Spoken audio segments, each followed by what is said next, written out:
Well, our hot weather has left many San Diegans feeling the burn of the sun. That's not the only painful problem on the local health front. The nurse practitioners at CVS Minute Clinic say for some, the month of August is starting to sting. Here's this week's What's Going Around report.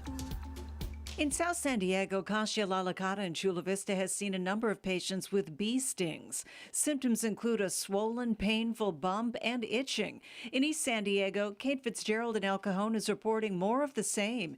She says the first thing you want to do is remove that stinger by following these steps. Slide a plastic credit card against the stinger to pull it out. Tweezers can end up squeezing more venom into the wound. Treatment may then include washing the area with soap and water, applying an ice pack, antihistamines, and topical cortisone cream.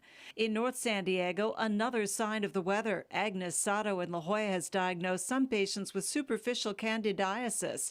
This is a skin condition caused by yeast, and it often forms during warm, humid weather. Symptoms include bright red, shiny lesions, itching, and burning.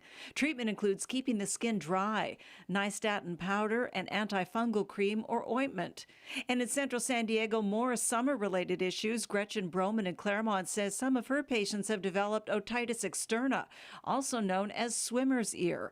This happens when water gets stuck in the ear canal. Symptoms include itching, pain, a foul-smelling discharge, reduced hearing, and vertigo. Treatment typically includes antibiotic ear drops and over-the-counter pain medications. And that does it for this week's What's Going Around.